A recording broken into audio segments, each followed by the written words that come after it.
Esse conto do Caio, ele tem um traço bem marcado, né?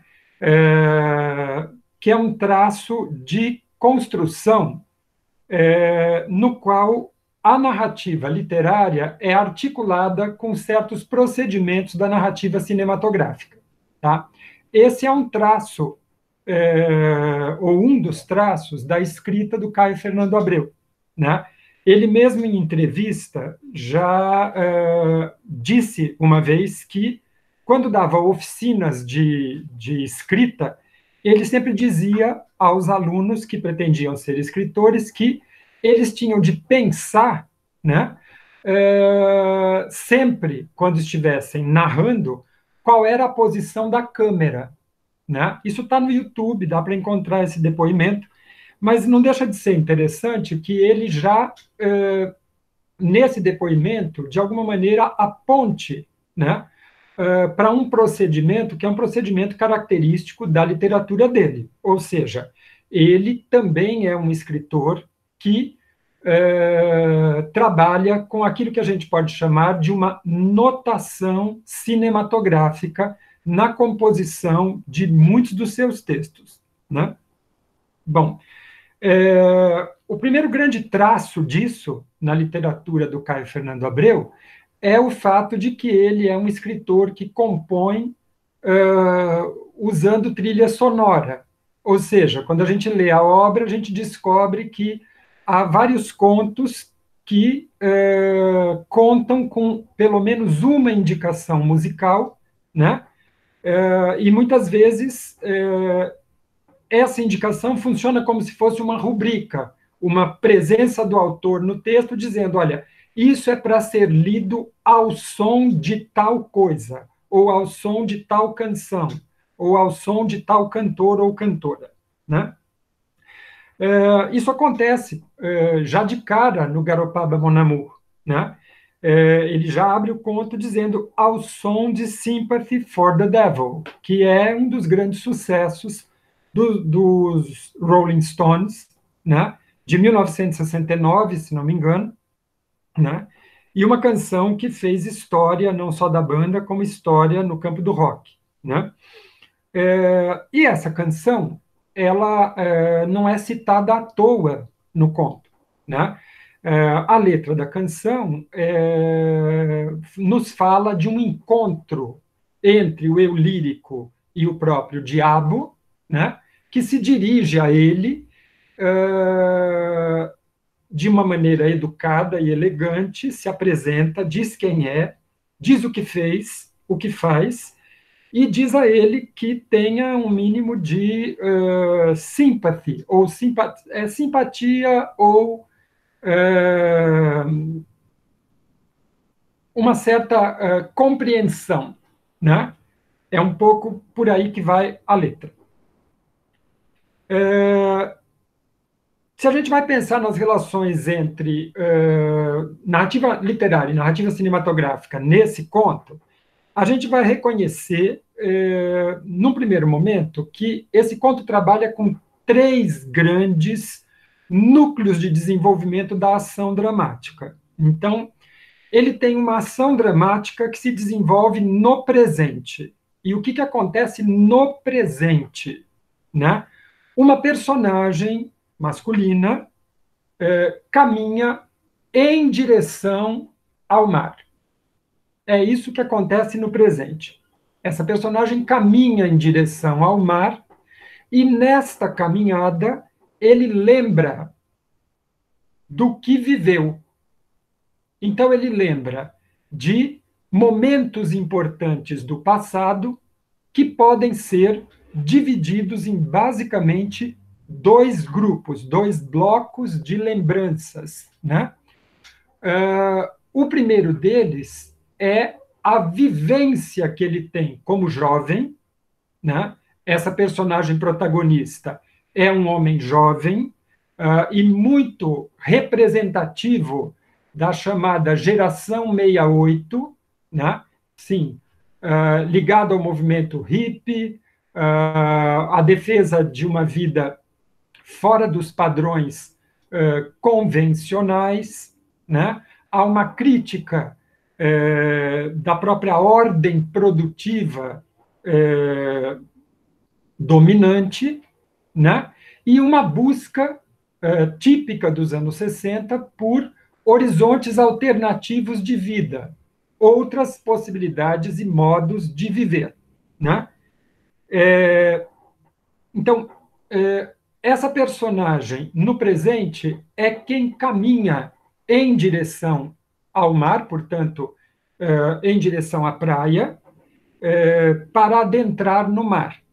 E, nessa caminhada, ele lembra de, basicamente, duas situações. Uma situação é a vivência dele com seu grupo de jovens, portanto, identificados com os mesmos valores, com as mesmas ideias, né? Com as mesmas práticas sociais, e podemos pressupor o mesmo visual, os mesmos hábitos, um mesmo ideário, digamos assim, né? A outra lembrança que ele retoma recorrentemente é a lembrança de uma cena de tortura que ele viveu, né? Então, ele vai se lembrar de ter sido torturado, né? E essa memória, ela é recorrente, ela volta, né? Mais de uma vez ao longo da caminhada. Essas memórias, elas vão fragmentariamente se alternar na composição do conto com o momento presente. Então, o conto é inteiro marcado pela fragmentação. Um outro dado característico, portanto, da linguagem cinematográfica que está presente nesse conto é a noção de corte, porque a noção de corte no cinema ela serve para marcar uma mudança de ação dramática, de sequência de ação, de núcleo dramático, ou às vezes tempo.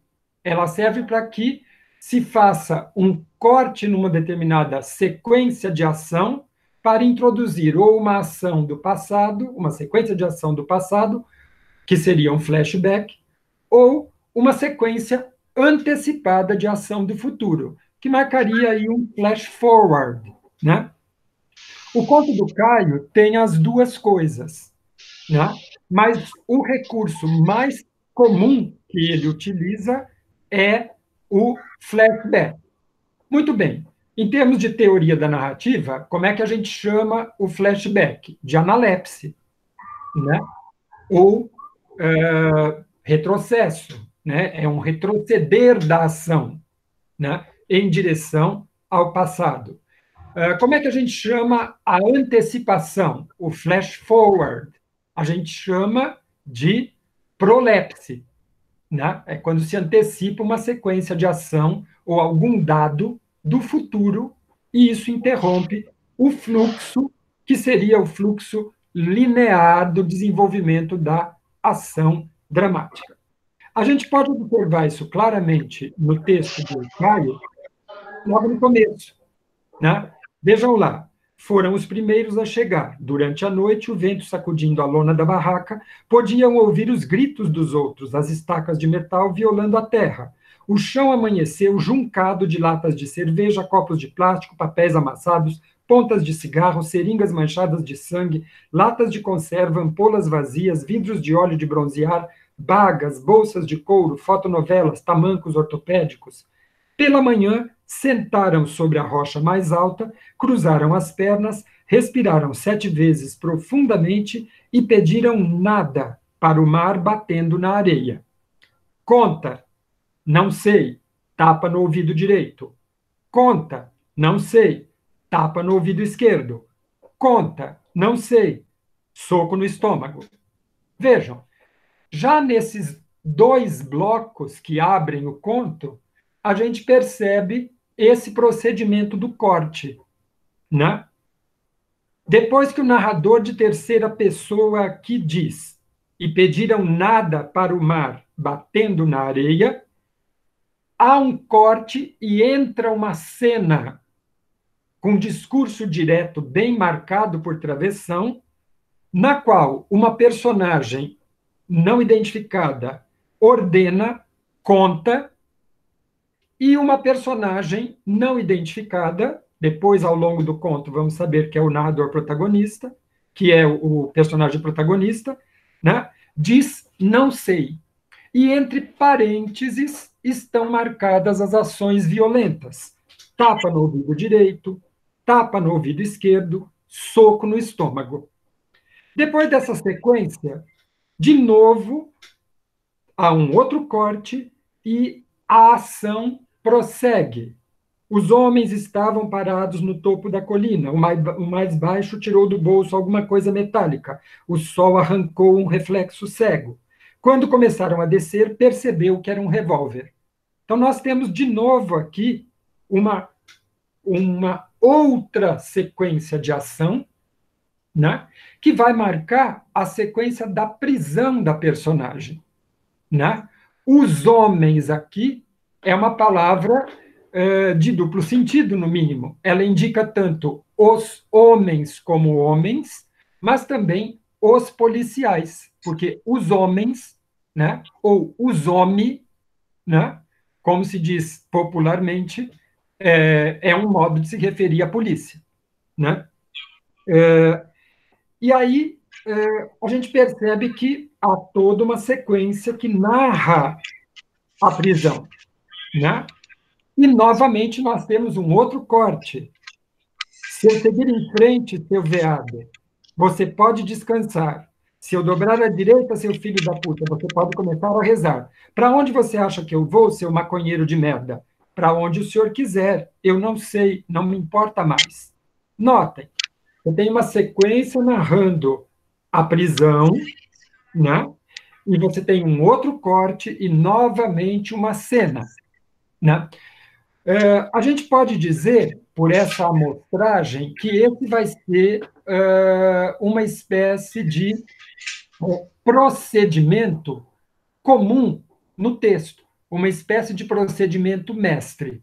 Um trecho da sequência a um núcleo de ação dramática ligado à sessão de tortura vivida pela personagem protagonista, um outro trecho, outros fragmentos dão sequência a memórias ligadas à vida como hippie, né? E outros trechos ou fragmentos dão sequência à caminhada no presente, né? Em direção à praia para adentrar ao mar. Então, isso marca toda a estrutura do conto. Se vocês leram, fica fácil até identificar onde ocorrem os cortes. Né? Muito bem. Um dado interessante a acrescentar na leitura desse texto, a partir desses elementos aqui identificados, é o fato de que o personagem protagonista, ao caminhar em direção da praia, né, e, portanto, em direção ao mar, e lembrar-se tanto da vida junto com os amigos, né, que estavam lá acampando em Garopaba, né, que é uma praia famosa de Santa Catarina, e que nos anos 70 era um destino famoso da juventude alternativa, da juventude hippie. Não era uma praia conhecida no sentido muito popular do termo. Era uma praia conhecida pelos grupos de jovens, né?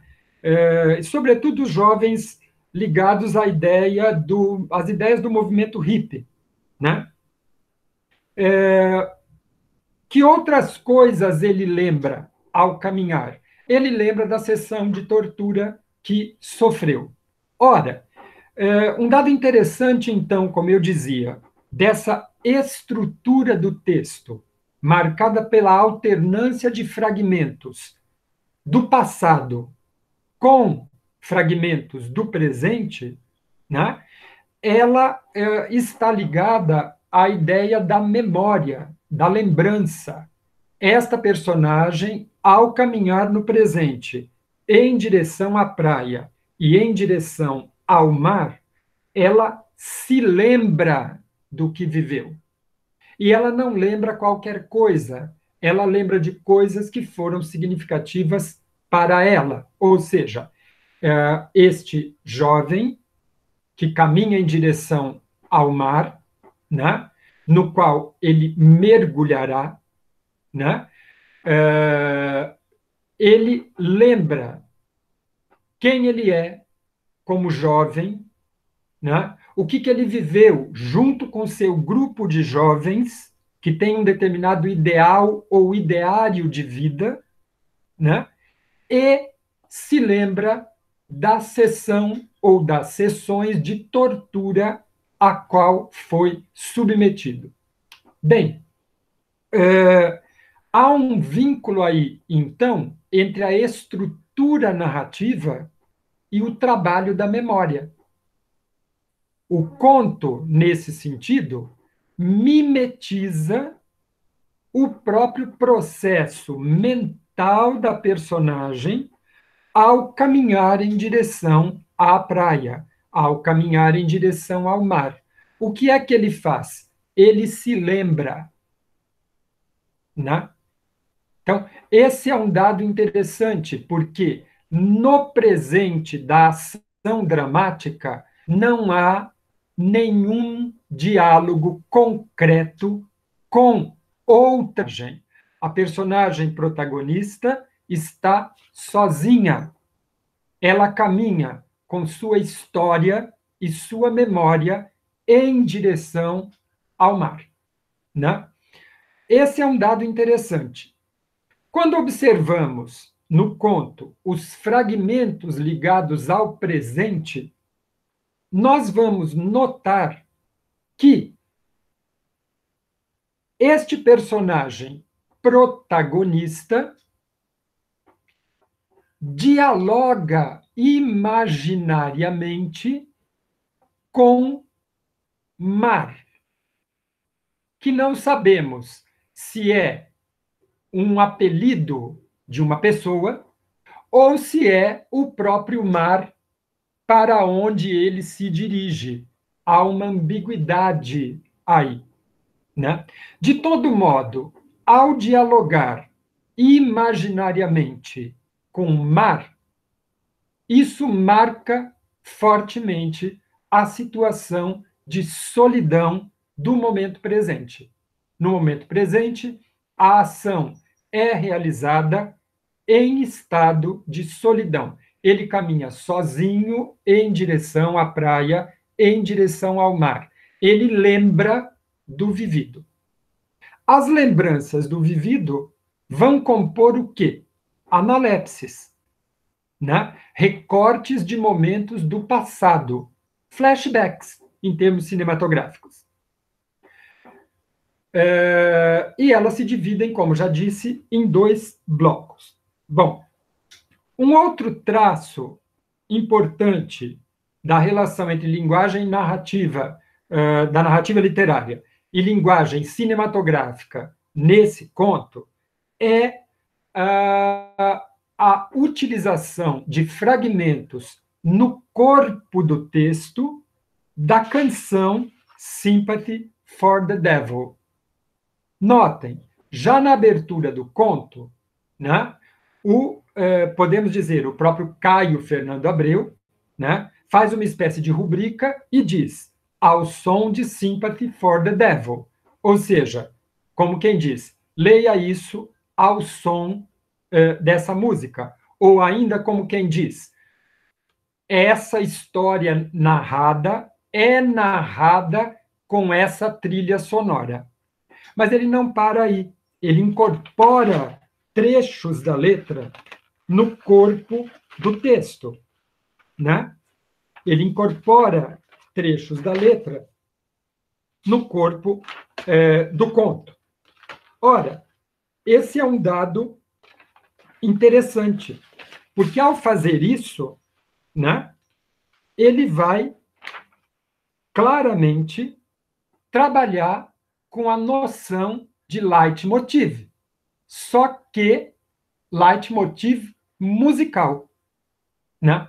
Então vejam, ele usa o leitmotiv cinematográfico para repetir a cena de tortura na qual ocorre um diálogo entre o inquisidor torturador e o protagonista, que é inquirido, né?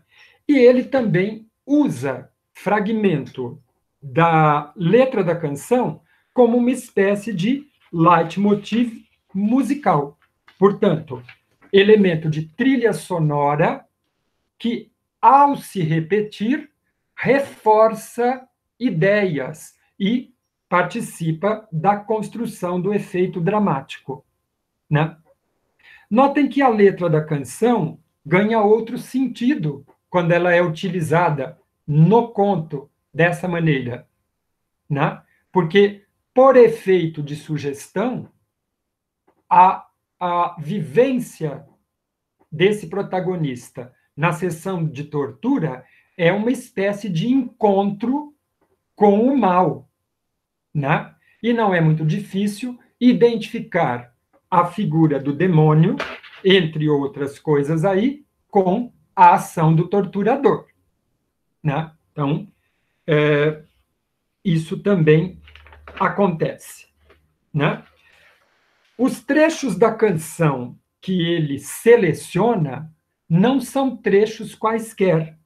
Vejam lá, o primeiro trecho é Just as every cop is a criminal and all the sinners saints, as heads are tails, just call me Lucifer, because I'm in need of some restraint.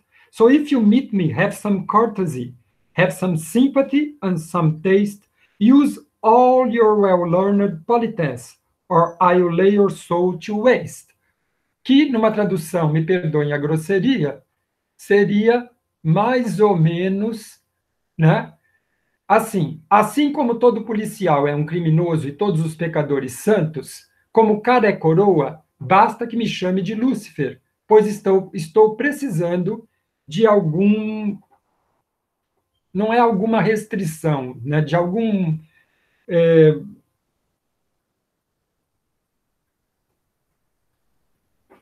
Bom, vocês procuram, né?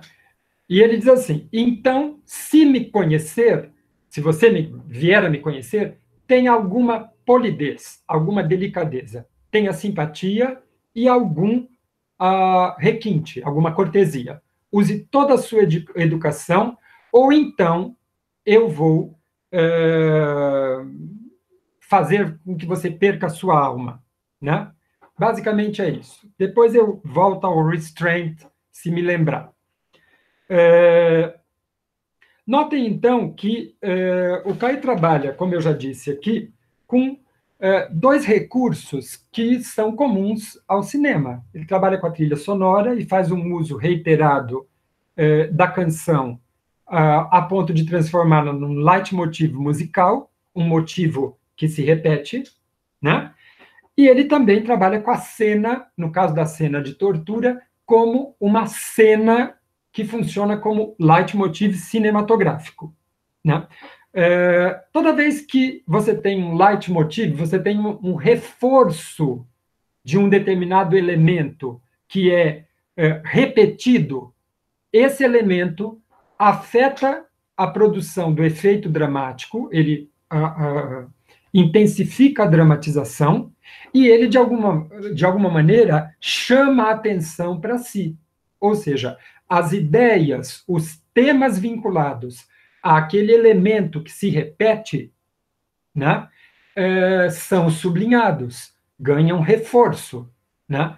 E, curiosamente, o que ganha reforço aqui é esse contato com o mal sob a forma de tortura vivida como vítima de tortura, né? Esse é um dado interessante. Esse conto do Caio, para contextualizar, ele foi publicado em 1977, num livro chamado Pedras de Calcutá, que, curiosamente, na contracapa, ganha uma definição do Caio. Ele diz assim: Pedras de Calcutá é, na sua quase totalidade, um livro de horror. Não o horror irreal de vampiros e monstros, mas o horror real, exacerbado do dia a dia subjetivo e objetivo das pessoas, principalmente, mas não unicamente, da minha geração. Uma geração violentada, colonizada e drogada a partir de 1964. E Garopaba Mon Amour é, nesse sentido, um dos grandes contos desse livro. Né? Ele vai ser publicado já no processo de abertura política, 1977 vai ser aí o segundo ano segundo ou terceiro ano da chamada abertura lenta, gradual e segura, que durou 10 anos, né? De 1976 a 1986, quando a gente sai da última ditadura. Né? Muito bem.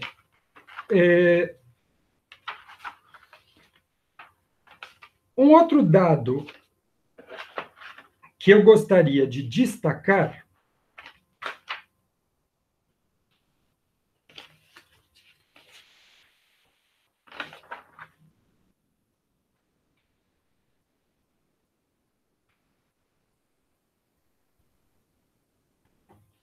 é o apelo ao close-up.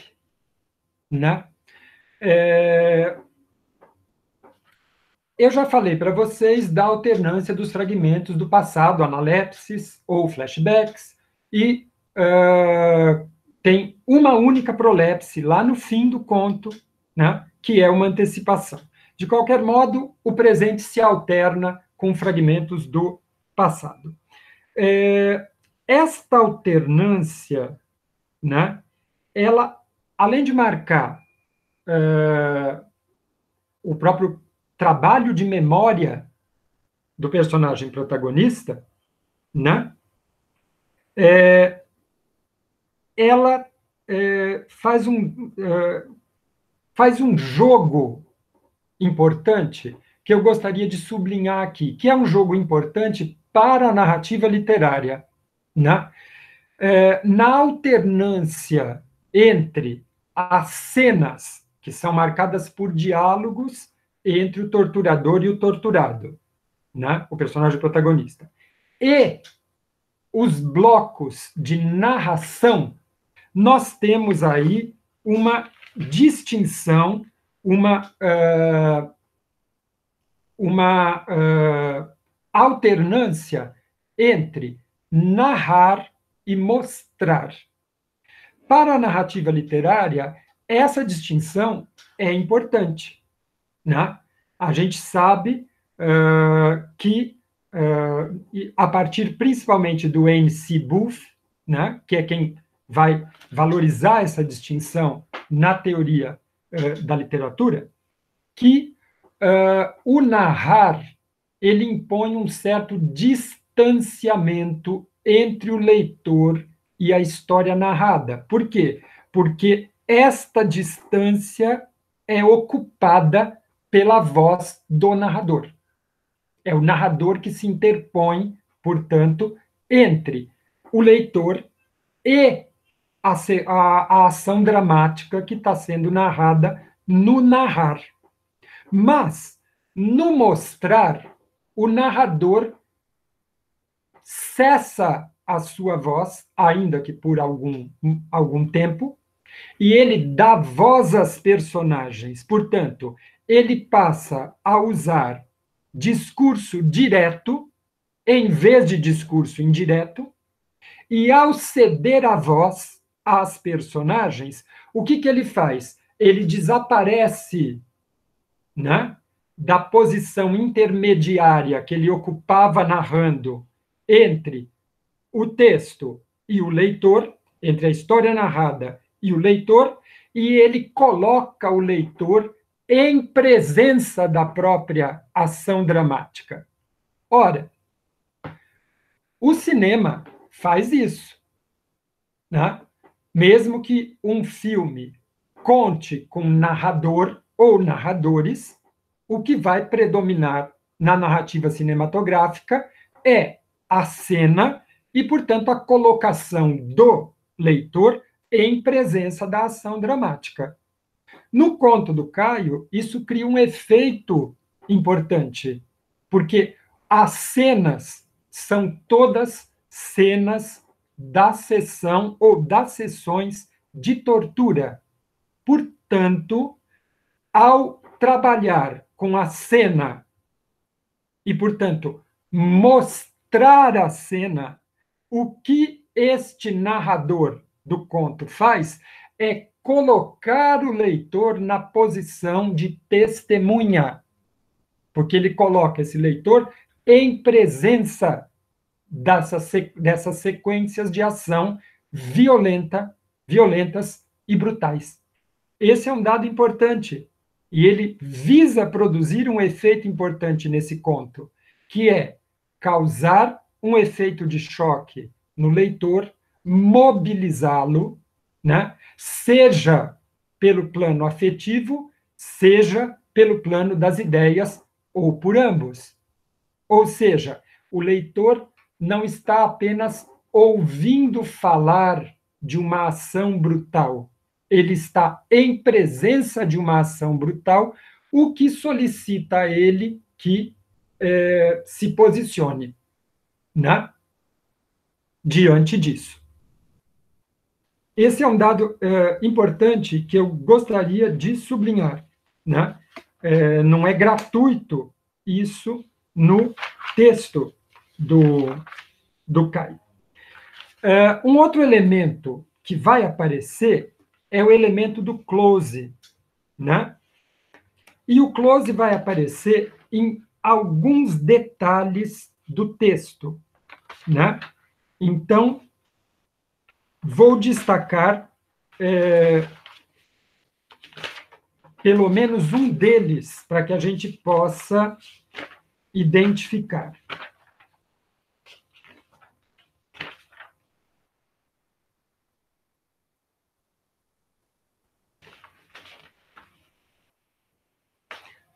Há um trecho no conto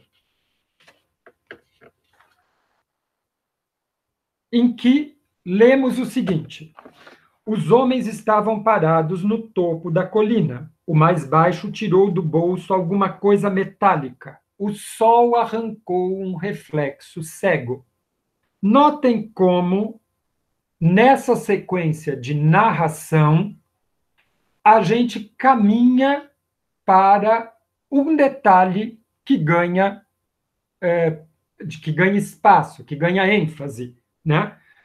Primeiro, a gente tem uma espécie de plano americano, né? Que é aquele plano no qual o cinema abre a câmera e flagra uma espécie de paisagem, né?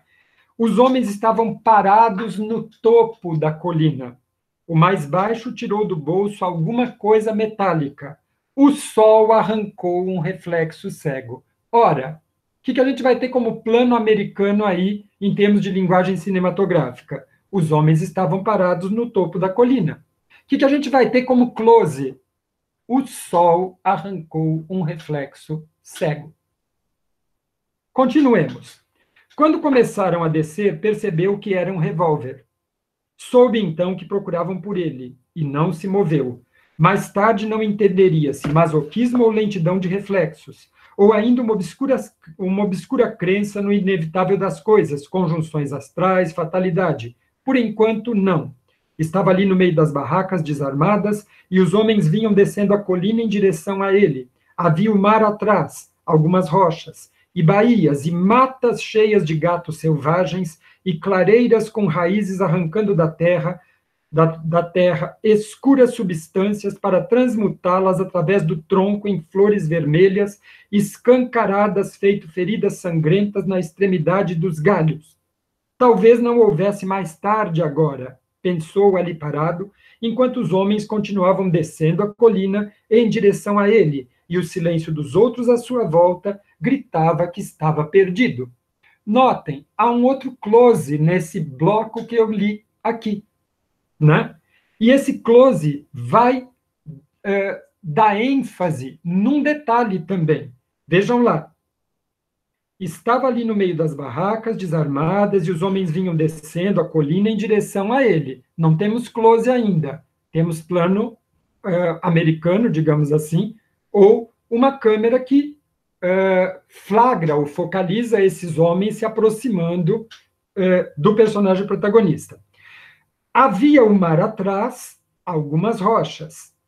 E aí sim, observem como vai ganhando close, né? É como se houvesse, o narrador se comportasse como uma câmera que dá um close num detalhe. E baías e matas cheias e clareiras com raízes arrancando da terra escuras substâncias para transmutá-las através do tronco em flores vermelhas, escancaradas, feito feridas sangrentas na extremidade dos galhos. Notem, esse narrador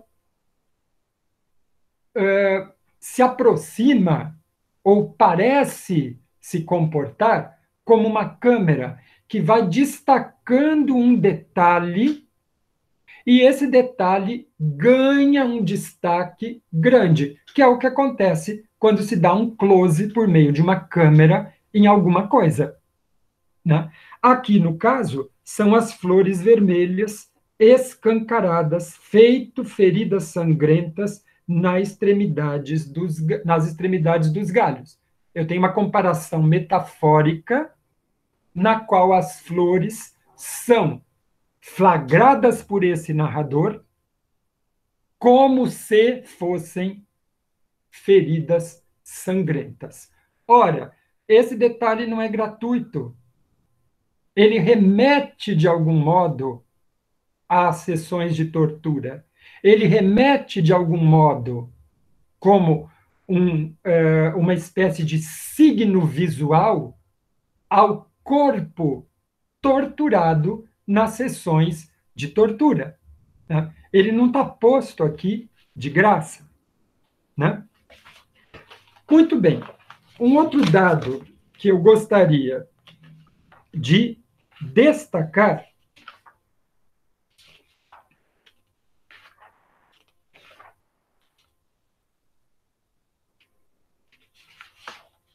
é um jogo que me parece importante nesse conto entre narrador de terceira pessoa, narrador de primeira pessoa.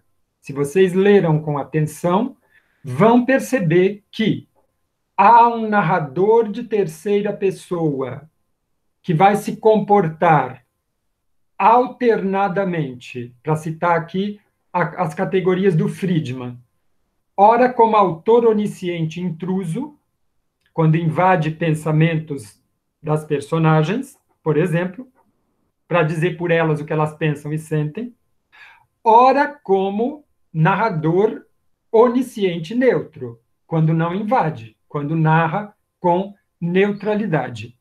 Há um jogo aí entre esses dois narradores, mas há também uma utilização da primeira pessoa. E essa primeira pessoa vai oscilar entre o narrador protagonista, aquele eu que conta sua própria história, e a onisciência seletiva, que é quando a figura do narrador cede lugar à atividade mental da personagem e é, portanto, a atividade mental da personagem que cumpre a função de narrar. Esses 4 focos, digamos assim, estão presentes, né, no Garopaba Mon Amour, né? Eles são 4 recursos diferentes, né?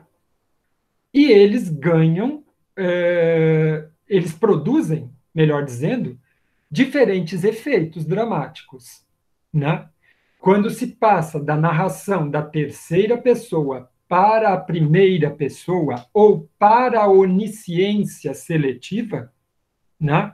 Nós, nós como leitores, né, mudamos também o modo de ler ou de ver, né, ou de ouvir o que o texto está dizendo. Né?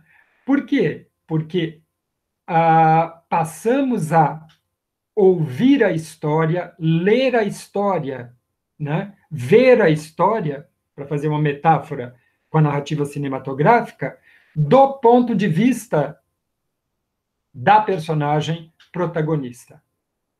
Isso, obviamente, afeta os efeitos dramáticos do texto. Né? Isso, obviamente, afeta o efeito emocional que o texto produz sobre nós. Né? Desde que não sejamos sádicos, nos identificamos aqui com a vítima. Portanto, nos identificamos com o narrador protagonista. Né? Sua história, seu sofrimento, mesmo que não tenhamos os mesmos valores e ideias. Né? Esse é um dado importante. Bem,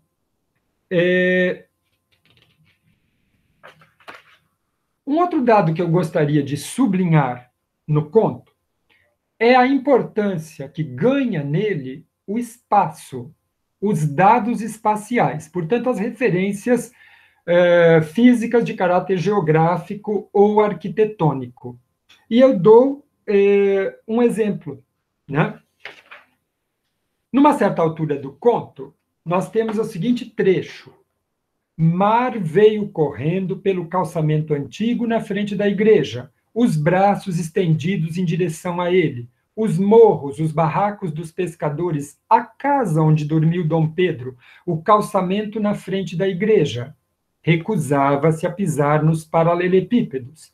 Os pés nus acomodavam-se melhor ao redondo quente das pedras antigas, absorvendo vibrações perdidas, rodas de carruagem, barra rendada das saias de sinhás moças, solas cascudas dos pés dos escravos. Mar veio correndo sobre as carruagens, as sinhás moças, os pés cascudos e pretos. Vejam, há um efeito aqui nesse trecho de sobreposição de imagens. Os tempos do presente, vivido pelo personagem principal, e do passado histórico vivido pelos escravos se fundem, né? Como no cinema, quando uma imagem é colocada sobre a outra até fazer com que essa primeira desapareça e surja uma outra. Você tem um jogo aí entre presente e passado. No cinema, isso é visível, mas na narrativa do Caio, né, o narrador se encarrega de fazer esse jogo. Vejam lá. Mar veio correndo pelo calçamento antigo na frente da igreja, os braços estendidos em direção a ele. Os morros, os barracos dos pescadores, a casa onde dormiu Dom Pedro, o calçamento na frente da igreja. Recusava-se a pisar nos paralelepípedos. Os pés nus acomodavam-se melhor ao redondo quente das pedras antigas. Até aqui, temos momento presente, com foco, né? Pensando em câmera aí, na ação do personagem protagonista. Né? Mas, na sequência, a gente tem um efeito de sobreposição de imagens, por meio do qual o passado desse espaço se sobrepõe como imagem espacial ao presente. Vejam lá. Os pés nus acomodavam-se melhor ao redondo quente das pedras antigas, absorvendo vibrações perdidas, rodas de carruagem, barra rendada das saias de sinhás moças, solas cascudas dos pés dos escravos. Mar veio correndo sobre as carruagens, assim as moças, os pés cascudos e pretos.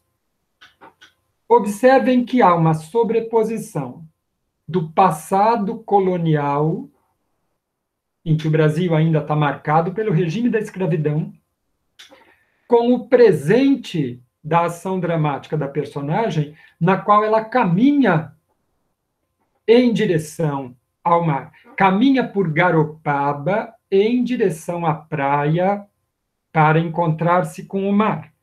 E o detalhe que une as duas coisas e as identifica são os pés nus. O personagem protagonista caminha descalço, assim como descalços estavam ou eram os negros escravizados que, na época das carruagens e das sinhás moças, também por ali andavam. É isso que o conto sugere. Essa sugestão não é uma sugestão qualquer, porque ela põe o narrador protagonista na mesma posição daqueles que sofreram violência histórica grave, os negros escravizados, que estavam como objetos de seus senhores, sujeitos a toda sorte de exploração e de violência.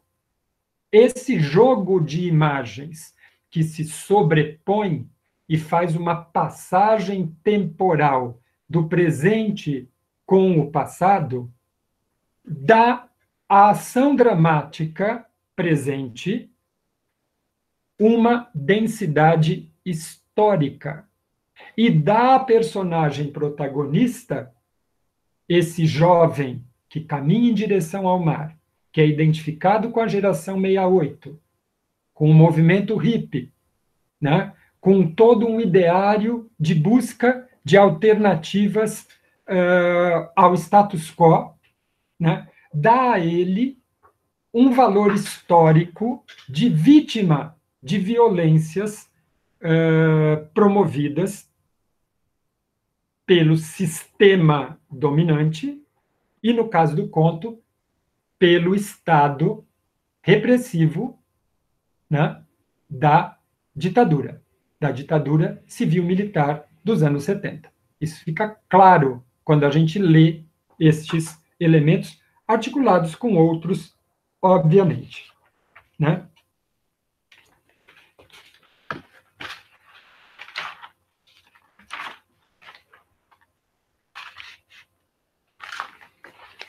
Leio um outro trecho para vocês, no qual me parece, né, e gostaria de sublinhar isso, que há uma utilização muito feliz, porque ela gera um efeito dramático terrível, né, do close. Vejam lá. Paredes caiadas de um branco sujo, o chão de cimento com restos de vômito, merda e mijo. O homem caminha para o fio com a bandeira do Brasil dependurada. Não quero entender. Isso deveria ser apenas uma metáfora, não essa bandeira real, verde-amarela, que o homem joga para um canto ao mesmo tempo que seus dedos desencapam com cuidado o fio. Depois caminha suavemente para mim, olhos postos nos meus.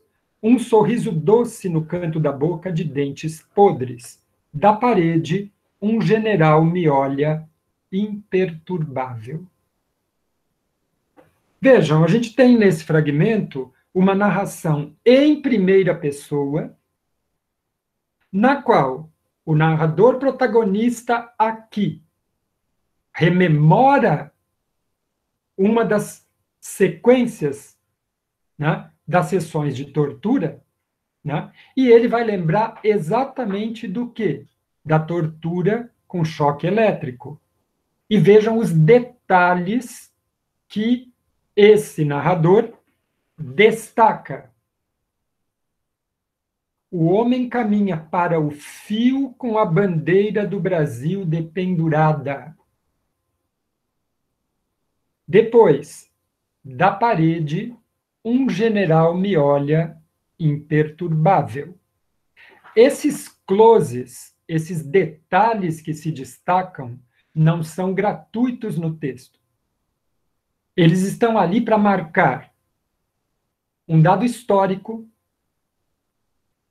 tanto da experiência individual do protagonista, quanto da experiência histórica que marca a própria vida do país. A bandeira não aparece à toa aqui, vinculada a um fio elétrico que vai ser usado numa sessão de tortura. Né? A imagem do general que olha imperturbável da parede, né, remete, por sugestão, à ideia de um quadro. Né? Vejam, não são detalhes quaisquer. Eles vão circunscrevendo a ação dramática, não apenas no plano individual, mas também historicamente. Né? E funcionam, né, produzem um efeito dramático, né? Um efeito que nos pega não apenas intelectualmente, mas também no plano emocional. Produz um efeito de choque. Muito bem. Já me encaminhando para o final, eu gostaria de destacar a única prolepse que existe nesse conto, e que aparece lá no fim do conto, no penúltimo período. O período é o seguinte: cruza a pequena ponte de madeira até a praia, a igreja, a casa onde dormira Dom Pedro, a colina. Não há mais ninguém no topo da colina. O vento espalha o lixo deixado pelas barracas. Tenta respirar. As costelas doem.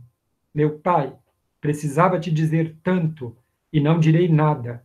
Melhor que morras acreditando na justiça e na lei suja dos homens. Mar adentro. Dias mais tarde, encontrariam suas órbitas de olhos comidos pelos peixes, transbordando algas e corais. Sentimos coisas incontroláveis, mar. Amor narcótico. Amor veneno matando para sempre células nervosas. Amor vizinho da loucura. Maldito amor de mis entranhas. Viva a muerte. Os olhos secos.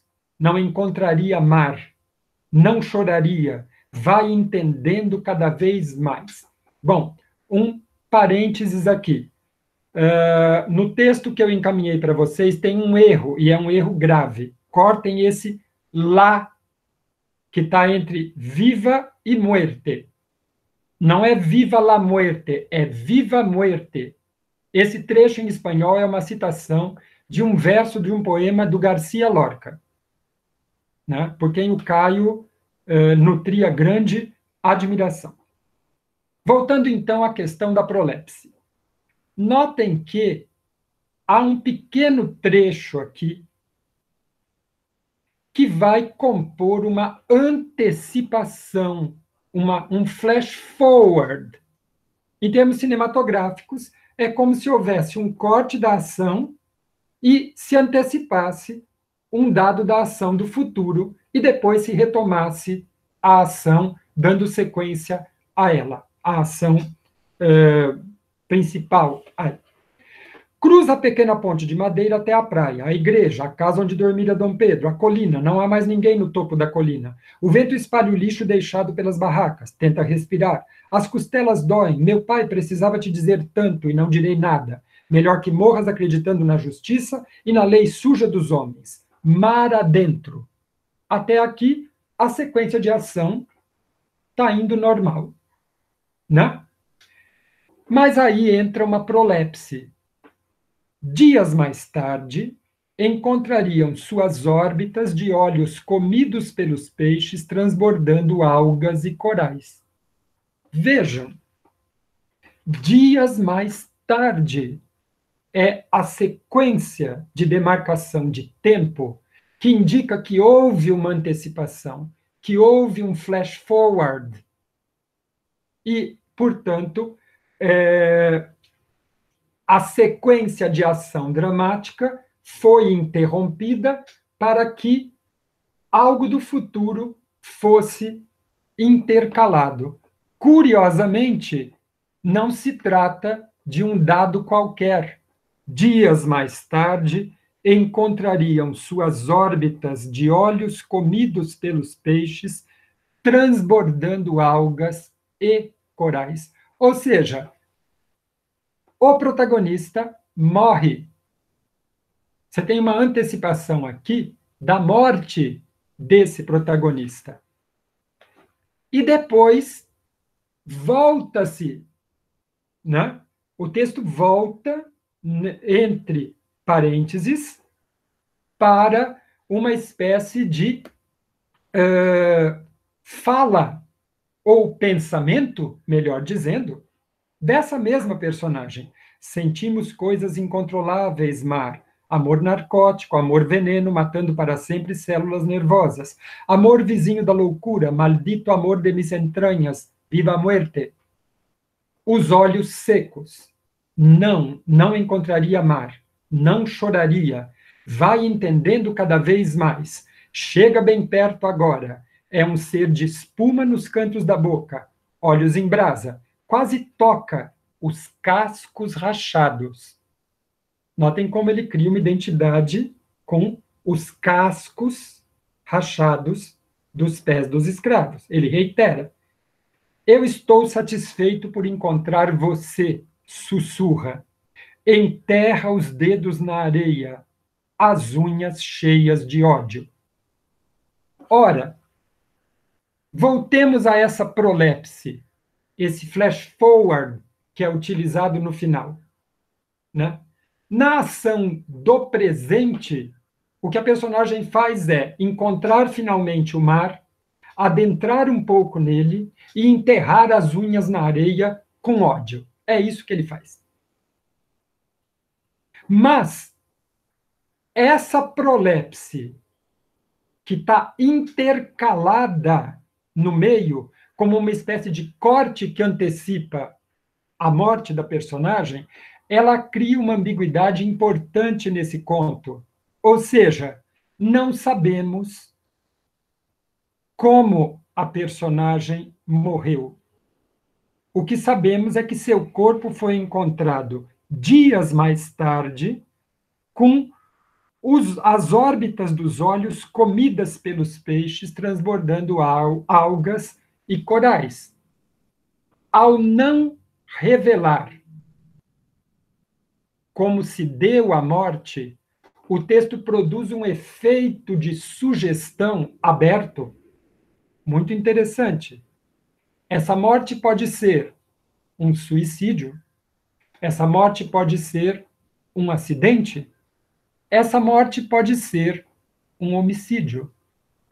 E o fato de nada disso ficar claro gera efeitos de sentido interessantes para cada uma dessas possibilidades. O suicídio nos daria uma personagem que resolve se matar depois dos sonhos de juventude destruídos e depois das sessões de tortura que viveu. Um acidente nos daria uma presença do inesperado, né? O que marcaria um destino muito infeliz, né, da personagem. Além de ter sofrido o que sofreu, acaba morrendo. Mas a ideia de homicídio nos sugere que a personagem possa ter sido assassinada.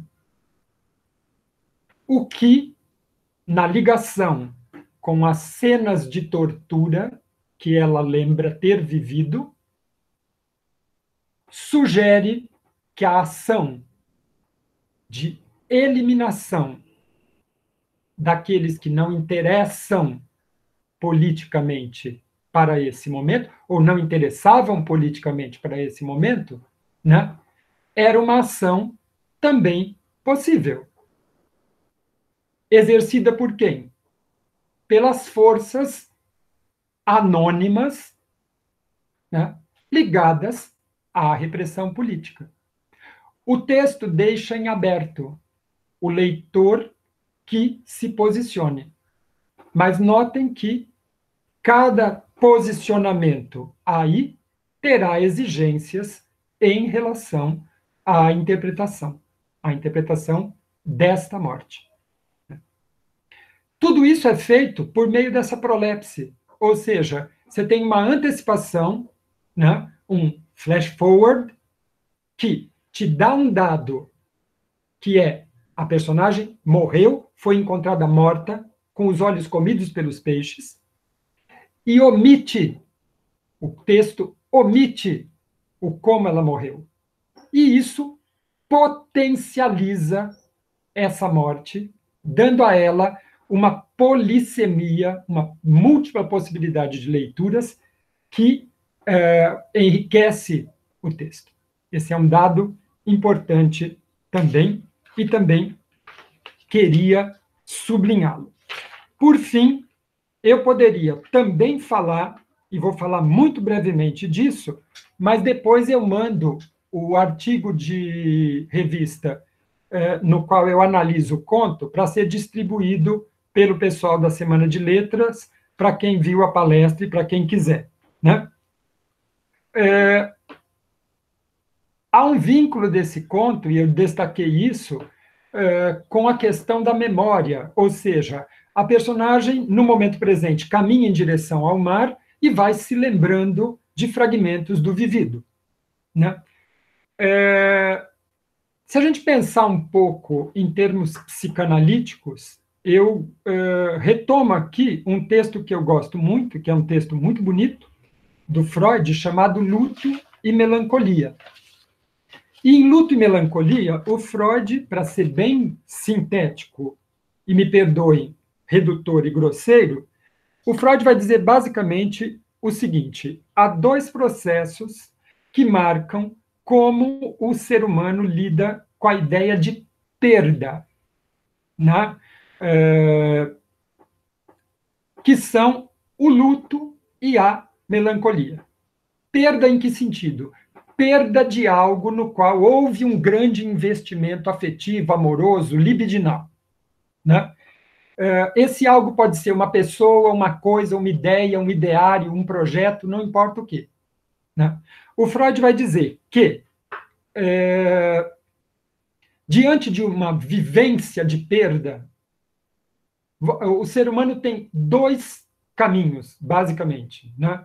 O primeiro, um deles é o luto, por meio do qual o ser humano lamenta a perda, vive a perda, sofre a perda, mas assume que a perda se deu, e depois de cumprido o luto, né, esse ser humano pode prosseguir com sua vida. Ele pode ir em busca de novas coisas, ele pode abrir-se para a vida, né? O outro processo é o processo da melancolia. O que faz o melancólico? O melancólico se recusa a aceitar a perda. Ele pode ter consciência racional de que a perda aconteceu e de que ela é irreversível, mas ele se recusa a assumi-la plenamente. Então, o que faz o melancólico? Ele lamentará sempre essa perda. Ele não completa o ciclo do luto e fica, de algum modo, apegado ou fixado, né, a essa perda que ele, por mais que tenha consciência racional de que houve e de que não é possível voltar atrás, ou não é possível recuperar o objeto perdido, ele vai, de algum modo, permanecer lamentando essa perda. Bom, de certo modo, esse texto do Freud nos ajuda a ler o conto do Caio, porque no conto do Caio, a personagem parece, né, transitar entre o luto e a melancolia. E aqui eu retomo a prolepse com sua abertura para que a gente possa ler que a morte pode ter sido um suicídio, pode ter sido um acidente, que me parece a hipótese mais fraca, e pode ter sido um homicídio. Né? Na hipótese, essas hipóteses, de alguma maneira, elas dialogam com a possibilidade de lermos o luto ou a melancolia da personagem. Se a personagem, né, eu acredito que haja uma relação lógica interpretativa, se lemos essa morte como um suicídio, a ideia do luto ou da melancolia, melhor dizendo, a ideia da melancolia me parece muito forte. O melancólico é aquele que, se recusando à perda,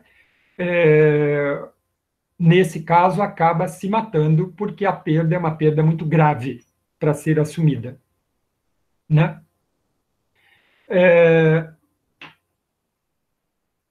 Notem como, então, esses elementos se articulam. Essa vinculação com a possibilidade de ler o luto e a melancolia no processo vivido pela personagem dialoga também com a própria estrutura do conto. Ou seja, a personagem caminha em direção ao mar e relembra fragmentos da vida vivida. Relembra um trauma vivido, que é o trauma da violência de ter sofrido tortura, e relembra momentos de alegria, de comunhão, de congraçamento com seu grupo de jovens, que partilhavam os mesmos ideais. Né?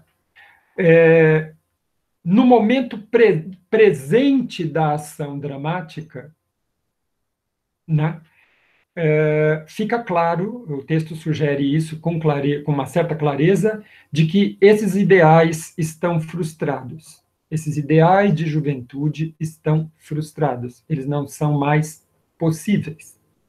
Né?